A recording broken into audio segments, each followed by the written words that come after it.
Express cure, नमस्कार। जैसा कि आप जानते हैं, एक ऐसा प्लेटफॉर्म है जहां पर हम पूरे भारत के हेल्थ वर्कर्स को जोड़ रहे हैं। और इसलिए नहीं जोड़ रहे क्योंकि उनकी केवल डिग्री अलाउ करती है, इसलिए जोड़ रहे हैं ताकि हम उनके बिजनेस में उनकी मदद कर सकें। कैसे मदद कर सकें? सबसे पहला, हम उनके pharmacies, labs instant doctor consultation provide कराते हैं। इंस्टेंट डॉक्टर कंसल्टेशन का मतलब है कि अगर आपका मरीज आता है तो 5 मिनट के अंदर उनको डॉक्टर मिल जाता है। दूसरा, हम आपको आपका खुद का पेशेंट ऐप देते हैं जिससे आप अपने पेशेंट्स को कनेक्ट कर उनका कंसल्टेशन फिजिकल रूप के साथ साथ ऑनलाइन भी करा सकते हैं। और हर पेशेंट ऐप इंस्टॉलेशन पे आपको मिलता है एक कैश इंसेंटिव, और साथ ही साथ जब भी कोई कंसल्टेशन ऑनलाइन होता है तो भी आपको इंसेंटिव मिलता है। इसके साथ साथ हम इंश्योर करते हैं आपकी फ्री डिजिटल मार्केटिंग, आपका फ्री ई क्लिनिक मार्केटिंग कार्ड जो डेली अपडेट होता है, साथ ही साथ हमारे डॉक्टर के सेशंस जो अभी रिसेंटली स्टार्ट हुए हैं, और आने वाले हमारे डिजिटल मार्केटिंग क्लासेस। ये सारी की सारी फैसिलिटीज आपके लिए हमेशा उपलब्ध रहेंगी। हमारे इस मिशन में लेट्स क्योर भारत में हमारे हेल्थ वर्कर्स के साथ साथ हमारे डॉक्टर्स भी इस कड़ी का एक भाग हिस्सा है। उनके रहने से ही हम लोग अपने पेशेंट्स का कंसल्टेशन अच्छे तरीके से करवा पा रहे हैं। इस मिशन में हमने उन बीमारियों को चुना है जिसके मरीज ज्यादातर हमारे आसपास पाए जाते हैं। और आज का ही एक ऐसा टॉपिक है जिसमें हमारे साथ डॉक्टर हेरियट मित्तल पंजाब से जुड़े हैं। डॉक्टर मित्तल जी एक ईएनटी स्पेशलिस्ट हैं जिनके पास 6 साल से ज्यादा का एक्सपीरियंस है। वो थायराइड, स्किन कैंसर, खांसी, जुकाम, बुखार, साथ ही साथ कान में अगर कोई दर्द है या गला में कोई खराश है उसके स्पेशलिस्ट हैं। आज हम उनसे जानेंगे कि कान में जो हम लोग अक्सर तीली डाला करते हैं और अपने कान को साफ किया करते हैं, क्या ऐसा तो नहीं ये करने से हमारे कान का जो छेद है वो फट रहा हो या फट चुका हो? और अगर हमें तीली नहीं डालनी चाहिए तो हमें इससे कैसे सतर्क रहना है? हमारे हेल्थ वर्कर्स जुड़े हैं, पूरे भारत से जुड़े हैं, उनको प्लीज थोड़ा सा बताइए कि कैसे ये जो आदत है हम लोगों की कि कुछ भी हम अपने कान में डाल लेते हैं, चाबी, तीली, पेन, कोई भी पतली सी चीज डालकर कि खुजली हो रही है और उससे हमारे कान का पर्दा पता तो नहीं चलता लेकिन ऐसा होता है कि फट जाता है। तो ये क्यों होता है और कैसे हम इससे बच सकते हैं? अक्सर ही हम जो कान में तीली डालते हैं या फिर कोई भी चुभने वाली चीज डालते हैं, ये होता क्यों है? अक्सर ये होता है पेशेंट्स के लिए, क्योंकि पेशेंट्स की जो कान की कैनाल होती है उसमें कई बार फंगस या कोई मैल जम जाता है, और इसी कारण कान में पेशेंट को लगता है कि मुझे कोई जलन हो रही है, कान में कुछ है, वो कान में रेंग रहा है कुछ भी, और उसका इलाज तुरंत करने के लिए या इरिटेट होकर, परेशान होकर वो कोई तीखी चीज डाल देते हैं।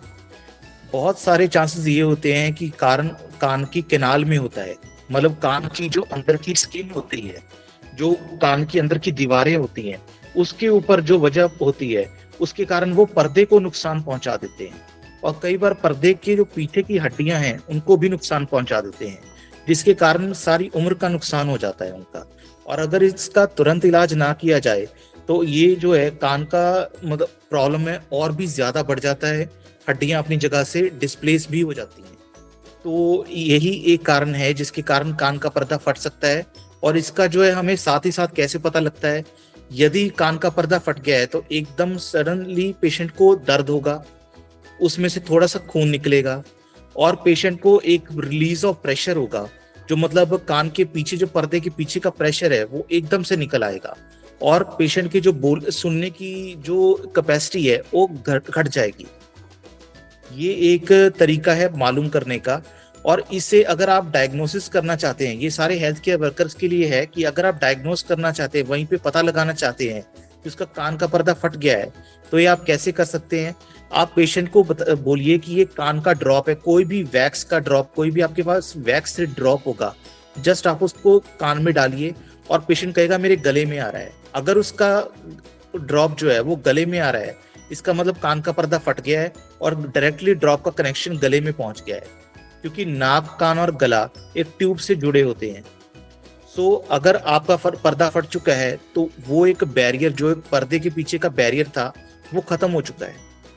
तो इसलिए वो जो मतलब ड्रॉप है सीधा गले में आएगा। और दूसरा ये है कि पेशेंट की जो साउंड है वो इको करेगी, मतलब पेशेंट को बहुत ही गलत तरीके से या तो ऊंचा सुनाई देगा या मतलब कहेगा मेरी आवाज एक तरह से मतलब इको कर रही है, नॉर्मल नहीं सुनाई देगा, क्योंकि पर्दे की जो हिलने की और बाउंडिंग कैपेसिटी है वो खत्म हो जाएगी। और एक इमीडिएटली जो पेशेंट हमें नहीं बताता है वो है कि एकदम से उसका दर्द जो होता है, एक थोड़ा सा खून भी निकलता है पेशेंट का, क्योंकि पर्दे को जो सप्लाई करने वाले आर्टरीज होती हैं वो भी फट जाती हैं। सो अगर ऐसा कुछ होता है तो इसके लिए इमीडिएटली बचने का ये तरीका है कि हम उसको कुछ स्पेसिफिक ईयर ड्रॉप्स दें, पेन किलर दें और कान को ड्राई रखने का इंतजाम करें। सो अगर ऐसा कुछ होता है तो आप तुरंत ही उसको ईएनटी कंसल्टेशन के पास किसी भी ईएनटी कंसल्टेंट से आप तुरंत ही बात करें, तो वो एक बार आपको बता देगा कि आपको कौन सा ड्रॉप डालना है, नाक में कौन सा ड्रॉप डालना है, ताकि प्रेशर बराबर बना रहे, और कान को कितनी देर तक ड्राई रखना है। क्योंकि अगर फटे हुए पर्दे में पानी जाएगा तो फंगस बढ़ने के चांसेस ज्यादा हो जाते हैं। और अक्सर ही हमारे पास पेशेंट जो है यही शिकायत लेकर आता है कि हमें पता नहीं चला पर्दा कब फट गया। जख्म होता है पेशेंट के कान में, और उसके बाद क्या होता है कि कान का रेशा बढ़ जाता है, और बढ़ते बढ़ते वो पीछे कान के पीछे की जो हड्डियां हैं वहां पे भी पहुंच जाता है, और होने को तो ये आगे और भी मतलब स्वेलिंग हो जाती है कान में। अक्सर आपने ये केसेस देखे होंगे कि पेशेंट कह रहा है कि मेरे कान से रेशा निकलता रहता है, पानी का रेशा निकलता है, और कान में यहाँ पे दर्द भी होता है। ये सब की शुरुआत तीली डालने से ही होती है। Thank you doctor Mittal. आपने बताया कि क्यों ये हमें पेन रहता है और किस तरीके से जब भी हम कुछ तीली डालते हैं तो उसका क्या इम्पैक्ट होता है, राइट। तो अगर अभी किसी का कोई और सवाल है इस टॉपिक पे जितना सर ने बताया, तो आप चाहे तो हमें चैट पे लिख भी सकते हैं या अपना माइक अनम्यूट करके पूछ भी सकते हैं। सर, कुछ सवाल जो हमारे पास आए हैं सुबह से डॉक्टर मित्तल, वो मैं आपसे जरूर पूछना चाहूंगी। जैसे एक मेजर क्वेश्चन ये है कि क्या कान का पर्दा अगर फट गया मान लीजिए, और हमारे हेल्थ वर्कर्स ने आपने जो सिम्टम्स बताया उससे डायग्नोसिस भी किया, पेशेंट का सबसे पहला सवाल ये रहेगा क्या ये हमेशा के लिए फट गया या ये वापस भी आएगा। तो ऐसा कुछ होता है कि कान का पर्दा फट जाता है तो वापस भी आता है क्या? बिना किसी ऑपरेशन या सर्जिकल इंटरवेंशन के कान के पर्दे को वापस भी ठीक कर सकते हैं। उसके लिए स्पेसिफिक तरह के ड्रॉप्स या दवाइयां होती हैं। होता क्या है कि जैसे कान का पर्दा इस तरह से अगर फट चुका है तो इसकी जो मार्जिन्स है उसको ईयर ड्रॉप से अगर हम फ्रेश कर दें तो ये वापस बढ़ जाता है। और इसके लिए करना क्या होता है, पहले हमें ईयर ड्रॉप देना होता है और एक नोज का ड्रॉप देना होता है, ताकि नाक जो है हमेशा खुला रहे और पेशेंट को कोई छींक ना आए। और अगर ऐसा नहीं होता तो कान का पर्दा कभी हिलता नहीं है, और अगर हिलेगा नहीं तो ये वापस ऐसे ऐसे बढ़ जाएगा। और अगर फिर भी नहीं होता है ठीक, वैसे तो इससे ज्यादातर इलाज हो जाते हैं और दूर हम बैठे सिर्फ यही सलाह दे सकते हैं। और अगर फिर भी ऐसा नहीं होता तो आप किसी भी ईएनटी सर्जन के पास भेज सकते हैं उसको। तो क्या करेगा, दूरबीन डाल के देखेगा, वो भी यही करेगा कि मार्जिन्स को फ्रेश कर देगा, पर्दे की मार्जिन्स को जस्ट फ्रेश करेगा और उसके ऊपर एक फिल्टर पेपर रख देगा ताकि वो कान का पर्दा हमेशा ड्राई रहे। ड्राई रखना बहुत जरूरी है ताकि उसमें ना तो कोई तेल जाए। लोग क्या करते हैं, पर्दा फट गया, खून निकल आया तो सरसों का तेल डाल देते हैं, तो उससे फंगस बढ़ने के चांसेस और ज्यादा बढ़ जाते हैं। तो इसलिए बिना किसी सर्जरी के भी इसे ठीक कर सकते हैं। और जैसे कान में तीली डालना तो एक तरीका हो गया, और कोई तरीका है क्या जिससे हमारे कान का पर्दा फट सकता है, जिसमें हमें पता भी ना चले और कान का पर्दा फट जाए हमारे? कारण तो बहुत सारे हैं जिसके कारण फट जाता है पर्दा।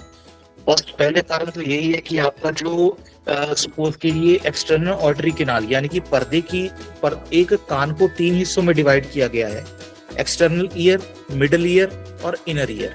जो एक्सटर्नल ईयर है, जो हमारी ये कैनाल है, उसको अगर पर्दे तक गिने तो वो होता है एक्सटर्नल ईयर। पर्दे के पीछे जो हिस्सा है उसको कहते हैं मिडल ईयर, और उसके पीछे का जो हिस्सा है जो दिमाग तक जाता है वो है इनर ईयर।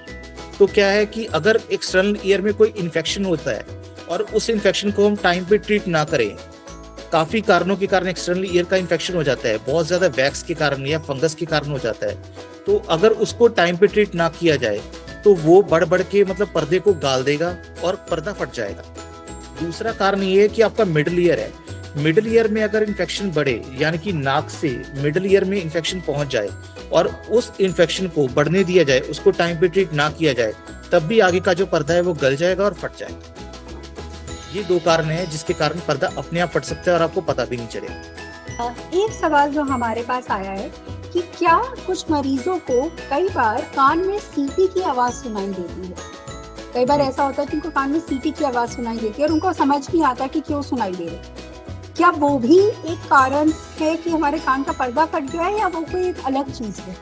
यस मैम, ये भी एक कारण है, पर ये मतलब जो कारण है ये प्रोग्रेसिव कारण है। इसको हम मेडिकल भाषा में कहते हैं सब्जेक्टिव टिनाइटिस।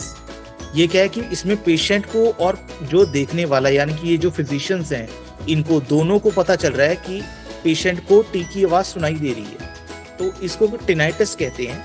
तो ये क्या होता है, ये होता ही इसी कारण है कि आपकी जो अंदर के 3 ऑसिकल्स है वो डैमेज हो चुके हैं, इनमें इन्फेक्शन लग चुका है। तो जब ये इन्फेक्शन ठीक होगा उसके बाद ही ये टिनाइटिस की प्रॉब्लम ठीक होगी। उसमें भी पर्दा फटना हमारा एक बाद का स्टेज है या हमें ये मानना चाहिए कि पर्दा फट चुका है? ये एक भाग है स्टेज का। इसका मतलब ये नहीं कि आपका पर्दा फट चुका है, बहुत सारे कारण हैं जिसके कारण मतलब ये टीटी की आवाज सुनाई दे सकती है। इसमें बाहर के कारण, एक्सटर्नल ईयर के कारण भी हो सकते हैं, मिडल ईयर के भी हो सकते हैं और ब्रेन के कारण भी हो सकते हैं।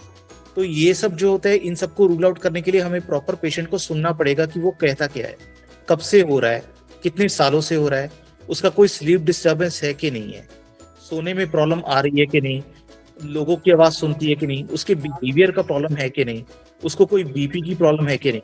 इन सब कारणों के कारण भी टिनाइटिस होता है। सर, एक लड़का है, उसका 6-7 साल का उम्र से अभी तक प्रत्येक 2 से 2.5 मंथ पर कान जो है ना बहते रहता है, दोनों कान से मवाद वगैरह निकलते रहता है 5-6 दिन लगातार। ऐसा क्यों? का जो कान बहता है वो किस तरह का है, मतलब रेशा है, सफेद रंग का है या मतलब कोई और रंग है? जैसे हम लोग गांव घर में बोलते हैं ना कि घाव घुस होता है तो मरा हुआ खून निकलता है, उसी टाइप से निकल रहा है। इसको हम अपनी मेडिकल भाषा में एक्सटर्नल ओटाइटिस एक्सटर्ना कहते हैं। ओटाइटिस एक्सटर्ना क्या होता है, जो पर्दे के आगे का हिस्सा होता है उसे हम एक्सटर्नल ईयर कहते हैं। जैसे मैंने आपको बताया, यहाँ से लेकर पर्दे तक का वो हिस्सा है, अगर उसमें इन्फेक्शन लग जाए, कोई भी बैक्टीरिया का इन्फेक्शन लग जाए, जैसे धूल मिट्टी के कारण इन्फेक्शन लग गया, फंगस के कारण इन्फेक्शन लग गया या बालों में डैंड्रफ होने के कारण इन्फेक्शन लग गया, तो उसके कारण भी ये मतलब इन्फेक्शन लगने के कारण किनार सूज जाती है। तो उस सूजन के कारण ये जो है मवाद बहते रहता है। इसका जो तरीका है ट्रीट करने का, एक तो आपको उसको एंटीबायोटिक देना पड़ेगा, दूसरा आपको उसको डिफ्लाजाकॉर्ड देना पड़ेगा, तीसरा उसको आप ईयर ड्रॉप दोगे और चौथा आप उसको पूछोगे कि क्या उसके बालों में रूसी है या नहीं। अगर तो उसके बालों में डैंड्रफ रूसी है फिर तो उसके लिए एंटी डैंड्रफ शैम्पू लगेगा, और अगर नहीं है तो एक एंटी फंगल क्रीम कान के ऊपर अप्लाई करने के लिए दोगे। आप देखोगे कि यहाँ पे ड्राइनेस होगी कान में, और ये ड्राइनेस ही सीधी वजह होती है कि अंदर जाके इन्फेक्शन बैठ जाता है और ये धीरे धीरे ठीक होगा। 2 से 3 हफ्तों में आप इसका देखोगे कि ये ठीक हो जाएगा। Thank you so much Firoz ji अपना सवाल पूछने के लिए। जब कान से मवाद आता है, इतनी ज्यादा मात्रा में आता है, तो अगर पर्दा के अंदर से आता है या आउटर लेयर से आता है, एक्सटर्नल लेयर से? सफेद रंग का होता है या लाल रंग का होता है? सफेद रंग का होता है। सफेद कान रंग बहता रहता है, ये रुई लगाओ फिर भी वो ढीक के बाहर निकलता है। सफेद रंग का है तो इसका मतलब ये है कि जो ज्यादा चांस है इन्फेक्शन आपका मिडल ईयर यानी कि कान के पर्दे के पीछे का इन्फेक्शन है। ये जो इन्फेक्शन होता है ये पीछे की हड्डी यानी कि इसको मैस्टॉइड कहते हैं, इसमें बैठ जाती है। तो होता क्या है, अगर आप देखना चाहते हैं क्लिनिक में तो क्या करेंगे आप, कॉटन से पहले तो मवाद को साफ करेंगे, उसके बाद पेशेंट को कहिए कि आगे की तरफ झुके। अगर कान फिर से भर जाता है मवाद से, इसका मतलब इन्फेक्शन इसके अंदर है। इसको अगर आप रेडियोलॉजिकली डायग्नोस करना चाहते हैं तो आप उसको एक स्कैन लिख के दीजिए। उस स्कैन की रिपोर्ट में साफ साफ लिखा होगा दैट जो मैस्टोइड है उसमें इन्फेक्शन भर गया है, यानी कि कान के हड्डी के पीछे जो है इन्फेक्शन यहाँ पे घर कर गया है। इसका जो है हाई डोज एंटीबायोटिक या तो आप इंजेक्टेबल देंगे उम्र के हिसाब से, या फिर लॉन्ग टर्म के लिए आप ओरल एंटीबायोटिक देंगे। अगर बच्चा है तो सिरप चलेगा, बट अगर बेटर आप इलाज करना चाहते हैं तो सेफ्ट्रैक्सोन या सिफेलोस्पोरिन की जो इंजेक्टेबल्स हैं वो बेस्ट इलाज है इसकी। धीरे धीरे ये इन्फेक्शन ठीक होगी। और अगर आप तुरंत उस मवाद को रोकना चाहते हैं तो एक पट्टी में एंटी फंगल ऑइंटमेंट यानी कि न्यूरोस्पोरिन डाल के कान के अंदर डाल दीजिए। तो क्या होगा कि इन्फेक्शन जो है, इन्फेक्शन की जो जड़ है वो एक टाइम हील करना शुरू कर देगी। हमारे पास चैट पर एक क्वेश्चन और आया है, कानों में जो खुजली होती है कभी कभी, जिसके कारण हम एक्चुअली में तीली डालते हैं अपने कानों में, वो क्यों होती है और हम उसको कैसे ट्रीट कर सकते हैं? इससे कई बार अचानक से होने लगती है। फर्स्ट ऑफ ऑल जो है हम इसको क्या कहते हैं, फॉलिकुलाइटिस। कान में जो खुजली होती है वो एक्सटर्नल ईयर में जो बाल होते हैं उसके बेसिस पे स्टेफाइलोकोकस ऑरियस नाम का एक इन्फेक्टिव ऑर्गेनिज्म बैठ जाता है, बैक्टीरिया बैठ जाता है जो इरिटेशन करता है। तो क्या है, हम इसके लिए क्या कर सकते हैं? अगर घर में करना है, वैसे तो घर का इलाज करना नहीं चाहिए, क्योंकि वो जो गरम तेल हम डालते हैं वो पर्दे पे इफेक्ट करता है, पर्दे को फाड़ देता है। तो आप लोकल हेल्थ वर्कर के पास जाएं या फार्मासिस्ट के पास जाएं और नियोमाइसिन क्वाट्रीमोक्साजोल के ड्रॉप्स होते हैं वो लें। दिन में 2-2 ड्रॉप्स 3 टाइम डालें तो वो जो बैक्टीरिया है वो मर जाएगा और खुजली जो है मतलब आगे भी प्रॉब्लम जो है प्रोग्रेस होने से बच जाएगी। ये एक कारण है खुजली होने का। दूसरा कारण ये है कि डैंड्रफ होने के कारण ये जो सिबोरिया है, सिबोरिक डर्मेटाइटिस के कारण ये अपना कान तक पहुंच जाता है। तो इसे हम कैसे फाइंड आउट कर सकते हैं? आप देखिए, कभी पेशेंट को यहाँ पे ड्राइनेस होगी कान में, जितने एक लोकल ड्राइनेस एक आम कान होता है उससे ज्यादा ड्राई होगा, एक परत जमी होगी, वो होता है सिबोरिया के कारण होता है। और आपको पेशेंट को काउंसिल करना पड़ेगा कि आपको ईयर ड्रॉप के साथ साथ एक एंटी फंगल शैम्पू यानी कि कीटोकोनाजोल का शैम्पू भी लेना पड़ेगा, वरना ये और बढ़ जाएगा। एक क्वेश्चन और है हमारे पास, पीले रंग, तो पीले रंग की वैक्स क्यों होती है? वैक्स होना एक तरीके से प्रोटेक्टिव भी होता है कान के लिए। अगर कान में वैक्स होगा तो आपका जो, अगर सपोज कीजिए कोई मक्खी है या कोई वास्प है, कोई मच्छर है, अगर अंदर घुस गया तो पर्दे को डैमेज नहीं कर सकेगा। तो अगर काउंसिल करना है तो ठीक है। अगर पेशेंट को बहुत ज्यादा इरिटेशन हो रही है तो उसके लिए वैक्स फ्री ड्रॉप्स होते हैं, ये पैराबेंजोकेन होता है। ये जो आपका जो सरसों का तेल है इसी को फॉर्मुलेट करके डाला होता है उन्होंने ईयर ड्रॉप्स के रूप में। अगर आप उसको 4 ड्रॉप्स 3 में 3 बार कहोगे तो अपने आप ही बाहर आ जाएगी वैक्स। जो बुजुर्ग लोग होते हैं उनमें ये जो मतलब वैक्स निकालने की कैपेसिटी होती है ये कम हो जाती है, क्योंकि सिलियरी मूवमेंट कम हो जाता है। बच्चों की जो वैक्स है ये तो अपने आप ही आ जाती है, उसमें कुछ करने की जरूरत नहीं होती। जो बुजुर्ग लोग हैं उनको आप ड्रॉप्स दे सकते हैं। वैक्स होना एक तरीके से प्रोटेक्टिव भी होता है कान के लिए। अगर कान में वैक्स होगा तो आपका जो, अगर सपोज कीजिए कोई मक्खी है या कोई वास्प है, कोई मच्छर है, अगर अंदर घुस गया तो पर्दे को डैमेज नहीं कर सकेगा। तो अगर काउंसिल करना है तो ठीक है। अगर पेशेंट को बहुत ज्यादा इरिटेशन हो रही है तो उसके लिए वैक्स फ्री ड्रॉप्स होते हैं, ये पैराबेंजोकेन होता है। ये जो आपका जो सरसों का तेल है इसी को फॉर्मुलेट करके डाला होता है उन्होंने ईयर ड्रॉप्स के रूप में। अगर आप उसको 4 ड्रॉप्स 3 में 3 बार कहोगे तो अपने आप ही बाहर आ जाएगी वैक्स। जो बुजुर्ग लोग होते हैं उनमें ये जो मतलब वैक्स एक क्वेश्चन और है सर, कनापली की खराबी से चक्कर आते हैं क्या? भी आते हैं, बिल्कुल आते हैं। इसे वर्टाइगो कहते हैं। तो ये होता क्या, ये हमारे इनर ईयर यानी कि ब्रेन तक जो ईयर जाता है उसके डैमेज होने के कारण होते हैं। उसमें 3 तरह की कनाज होती है, semi circular canals, superior, posterior and horizontal. इनमें अगर इरिटेशन हो जाए या इन्फेक्शन फैल जाए तो इसको ठीक करने का तरीका जो होता है, फर्स्ट ऑफ ऑल इमीडिएटली जो आप हेल्थ वर्कर्स खुद करना है उसको बीटा हिस्ट्रीन देनी है। इसको कहते हैं टैबलेट वर्टिन, 16 mg 24 mg। अगर आप इसको दे दोगे एक बार पेशेंट का चक्कर जो है कम हो जाएगा। फिर आप उसको लोकल किसी भी ENT फिजिशियन के पास ले जाकर डिक्स-हॉल पाइक एक मैन्यूवर होता है वो करते हैं। उससे डायग्नोसिस होता है कि ये ईयर के कारण चक्कर आ रहे हैं या आपका सर्वाइकल वर्टिब्रा अपनी जगह से हिल गया है उसके कारण आ रहे हैं। अगर तो सर्वाइकल वर्टिब्रा के कारण आ रहे हैं तब तो आप ये मैन्यूवर उसी टाइम बंद कर दीजिए, क्योंकि इससे गर्दन को झटका लगता है और प्रॉब्लम और बढ़ जाएगी। अगर मतलब कान की वजह से आ रहा है, डिस्क्वालीफाई पॉजिटिव आ जाता है, तो आप उसको एप्लीज मैन्यूवर करवाएंगे। तो इसके लिए आपको आगे रेफर करना पड़ेगा, पर आप इमीडिएटली उसको आराम देने के लिए वर्टिंग दे सकते हैं। इसे वर्टाइगो कहते हैं। तो ये सर होता क्या है, ये हमारे इनर ईयर यानी कि ब्रेन तक जो ईयर जाता है उसके डैमेज होने के कारण होते हैं।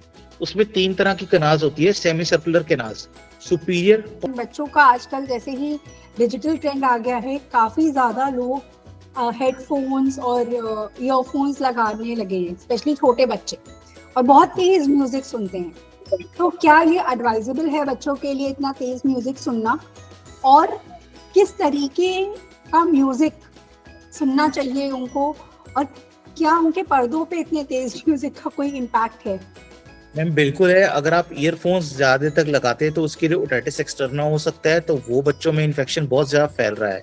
और जहां तक आप कह रहे हैं कि बहुत ही तेज म्यूजिक सुनते हैं तो साउंड वाइब्रेशंस के कारण बच्चों को टिनाइटिस बहुत ज्यादा हो रहा है। ये होता है ऑब्जेक्टिव टिनाइटिस, मतलब बच्चा कहता है कि मुझे टीटी की आवाज सुनती रहती है पर बाहर कोई प्रॉब्लम नहीं होती। ऑब्जेक्टिव टिनाइटिस सिर्फ पेशेंट को ही सुनता है। तो इसका जो हल है वो ये, अगर बच्चे को कंपलसरी, पहली बात तो बच्चे को ये हैबिट ही ना लगे।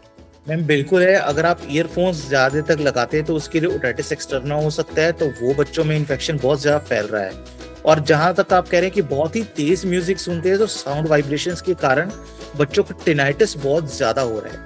ये होता है ऑब्जेक्टिव टिनाइटिस, मतलब बच्चा कहता है कि मुझे टीटी की आवाज सुनती रहती है पर बाहर कोई प्रॉब्लम नहीं होती। ऑब्जेक्टिव टिनाइटिस सिर्फ पेशेंट को ही सुनता है। तो इसका जो हल है वो ये, अगर बच्चे को कंपलसरी, पहली बात तो बच्चे को ये हैबिट ही ना लगे, वो बच्चों में इन्फेक्शन बहुत ज्यादा फैल रहा है। और जहां तक आप कह रहे हैं कि बहुत ही तेज म्यूजिक सुनते हैं तो साउंड वाइब्रेशंस के कारण बच्चों को टिनाइटिस बहुत ज्यादा हो रहा है। ये होता है ऑब्जेक्टिव टिनाइटिस, मतलब बच्चा कहता है कि मुझे टीटी की आवाज सुनती रहती है पर बाहर कोई प्रॉब्लम नहीं होती। ऑब्जेक्टिव टिनाइटिस सिर्फ पेशेंट को ही सुनता है। तो इसका जो हल है वो ये, अगर बच्चे को कंपलसरी, पहली बात तो बच्चे को ये हैबिट ही ना लगे और ये कंपल्शन है बच्चे को कि हाँ मैंने कोई लेक्चर है वगैरह सुनना ही है, तो आपको जो ईयरफोन्स है, हेडफोन्स है, वो दूसरी क्वालिटी के, यानी कि जैसे नॉइज, जैसे हायर ब्रांड्स के लेने चाहिए। उसका रीजन है कि टिनाइटिस का मेन कारण होता है कि आप जो साउंड सुनते हो वो एक ही फ्रिक्वेंसी की हाई एम्पलीट्यूड पे सुनते हो। जो ये नॉइज जैसे मतलब हेडफोन्स है, ये इसीलिए एक्सपेंसिव है क्योंकि किसी भी साउंड को फ्रिक्वेंसी बदल बदल के आपके पास पहुंचाते हैं। और जो आपके सस्ते वाले होते हैं, 200-300 वाले होते हैं, ये एक ही फ्रिक्वेंसी पर पहुंचाते हैं, इसलिए आपको टिनाइटिस होता है। तो नॉइज की जो हेडफोन्स है या किसी बोट के हेडफोन्स है, ये हेडफोन्स फ्रिक्वेंसी चेंज कर देंगे और इसके कारण आपको एक ही फ्रिक्वेंसी पर साउंड ना सुनने के कारण टिनाइटिस से आप बच सकते हैं। और ये कंपल्शन है बच्चे को कि हाँ मैंने कोई लेक्चर है वगैरह सुनना ही है, तो आपको जो ईयरफोन्स है, हेडफोन्स है, वो दूसरी क्वालिटी के, यानी कि जैसे नॉइज, जैसे हायर ब्रांड्स के लेने चाहिए। उसका रीजन है कि टिनाइटिस का मेन कारण होता है कि आप जो साउंड सुनते हो वो एक ही फ्रिक्वेंसी की हाई एम्पलीट्यूड पे सुनते हो। जो ये नॉइज जैसे मतलब हेडफोन्स है, ये इसीलिए एक्सपेंसिव है क्योंकि ये किसी भी साउंड को फ्रिक्वेंसी बदल बदल के आपके पास पहुंचाते हैं। और जो आपके सस्ते वाले होते हैं, 200-300 वाले होते हैं, ये एक ही फ्रिक्वेंसी पर पहुंचाते हैं, इसीलिए आपको टिनाइटिस होता है। तो नॉइज की जो हेडफोन्स है या किसी बोट के हेडफोन्स है, ये हेडफोन्स फ्रीक्वेंसी चेंज कर देंगे और इसके कारण आपको एक ही फ्रीक्वेंसी पर साउंड ना सुनने के कारण टिनाइटिस से आप बच सकते हैं।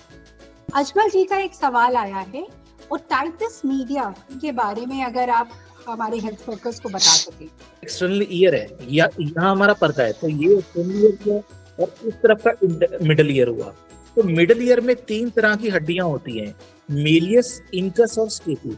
और इन हड्डियों के बीच में अगर इन्फेक्शन लग जाए, कोई म्यूकोजल फोल्ड बैठ जाए, जिसे हम इन्फेक्शन का रूप कहते हैं, इसे हम साइंटिफिक भाषा में कोलेस्ट्रोमा कहते हैं। अगर यहाँ पे इन्फेक्शन लग जाती है तो इसको हम ओटाइटिस मीडिया कहते हैं। ओटाइटिस मीडिया होने का काफी कारण होते हैं। अगर पर्दा फट जाता है तो तब तो डायरेक्टली एक रास्ता बन जाता है बाहर के ऑर्गेनिजम्स को मिडल ईयर तक पहुंचने का, और वहां पे इन्फेक्शन बैठ जाती है। दूसरा कारण है एक्सटर्नल ईयर है, यहाँ हमारा पर्दा है, तो ये एक्सटर्नल ईयर हुआ और इस तरफ का मिडल ईयर हुआ। तो मिडल ईयर में 3 तरह की हड्डियां होती हैं, मेलियस, इनकस और स्टेपी। और इन हड्डियों के बीच में अगर इन्फेक्शन लग जाए, कोई म्यूकोजल फोल्ड बैठ जाए, जिसे हम इन्फेक्शन का रूप कहते हैं, इसे हम साइंटिफिक भाषा में कोलेस्ट्रोमा कहते हैं। अगर यहाँ पे इन्फेक्शन लग जाती है तो इसको हम ओटाइटिस मीडिया कहते हैं। ओटाइटिस मीडिया होने का काफी कारण होते हैं। अगर पर्दा फट जाता है तो तब तो डायरेक्टली एक रास्ता बन जाता है बाहर के ऑर्गेनिजम्स को मिडल ईयर तक पहुंचने का, और वहां पे इन्फेक्शन बैठ जाती है। दूसरा कारण है एक्सटर्नल ईयर है, या यहाँ हमारा पर्दा है तो ये एक्सटर्नल ईयर है, और नाक बंद रहता है इनका। अगर इंसान का पेट बंद रहता है तो जो यहाँ पे रेशा इकट्ठा होता है नाक में, वो रेशा आपका मिडल ईयर तक पहुंच जाएगा वाया स्ट्रिचन ट्यूब, क्योंकि नाक और कान दोनों कनेक्टेड होते हैं, एक दूसरे से कनेक्ट करते हैं। तो अगर नाक के बंद होने का हम सही समय पर इलाज नहीं करते तो वो आगे जाके ओटाइटिस मीडिया कर देता है। तो ये जो रेशा है ये जाते जाते पीछे हड्डी में फैल जाएगा आपका, जिसे कहते हैं हम मैस्टॉइड। तो ये मैस्टॉइटाइटिस भी कर देता है। तो ये है ओटाइटिस मीडिया का कारण। ये दो कारण मुख्य कारण है otitis media, upper respiratory tract infection और टिम्पैनिक मेम्ब्रेन परफोरेशन। नाक बंद रहता है इनका। अगर इंसान का पेट बंद रहता है तो जो यहाँ पे रेशा इकट्ठा होता है नाक में, वो रेशा आपका मिडल ईयर तक पहुंच जाएगा वाया स्ट्रिचन ट्यूब, क्योंकि नाक और कान दोनों कनेक्टेड होते हैं, एक दूसरे से कनेक्ट करते हैं। तो अगर नाक के बंद होने का हम सही समय पर इलाज नहीं करते तो वो आगे जाके ओटाइटिस मीडिया कर देता है। तो ये जो रेशा है ये जाते जाते पीछे हड्डी में फैल जाएगा आपका, जिसे कहते हैं हम मैस्टॉइड।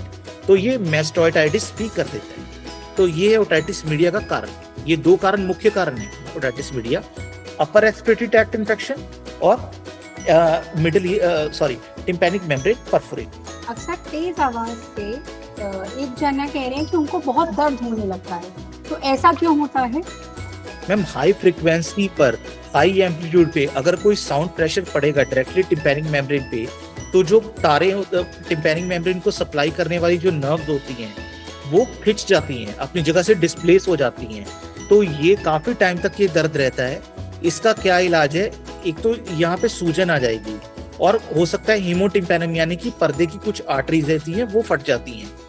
तो इसका क्या है, एक बार या एक तो है कि आपको ईयर प्लग देना पड़ेगा पेशेंट को, ताकि वो और साउंड के एक्सपोजर पे ना आए। दूसरा है कि आपको एक डिफ्लाजाकोट देना पड़ेगा ताकि इमीडिएटली इन्फ्लेमेशन उतर जाए। तीसरा ये है कि आपको एक नेजल ड्रॉप देना पड़ेगा, ताकि नाक से अगर मतलब कोई स्नीजिंग वगैरह होती है तो वो एक इंटरनल प्रेशर ना आए, तो आप पर्दे को फटने से बच सकते हो। यही कारण है कि दर्द होता रहता है पर्दे में। थैंक यू डॉक्टर मित्तल, आपने अपना कीमती समय हमें दिया और हमारे हेल्थ वर्कर्स को जागरूक किया, एंड ताकि वो अपने पेशेंट्स को अब इजीली आइडेंटिफाई कर सकें कि कब उनको ENT स्पेशलिस्ट की ज़रूरत है और कैसे उनको इमीडिएटली ट्रीट करने के लिए कैसे वो डॉक्टर्स से बात कर सकती हैं। जैसा कि सर ने बताया कि हर हेल्थ वर्कर को ये इंश्योर करना है कि डॉक्टर से कंसल्टेशन लिए बिना वो कोई भी दवाई किसी भी मरीज को ना दे, क्योंकि ये उनकी हेल्थ पर इम्पैक्ट कर सकता है। क्योंकि कान का पर्दा बन सकता है दोबारा, लेकिन उसके लिए भी बहुत केयरफुल और एडवाइजेबल ट्रीटमेंट चाहिए। इसीलिए खुद से दवाइयाँ ना दें, एक डॉक्टर से कंसल्ट कराकर ही मरीज को सही दवाई दें। Doctor Mittal, thank you so much कि आपने आपका कीमती समय हमें दिया। मैं अपने सारे हेल्थ वर्कर्स को भी थैंक यू कहना चाहती हूँ जिन्होंने समय निकालकर हमारा ये सेशन ज्वाइन किया। इसकी रिकॉर्डिंग आपको आपके व्हाट्सएप पर जरूर पहुँच जाएगी। Thank you everyone.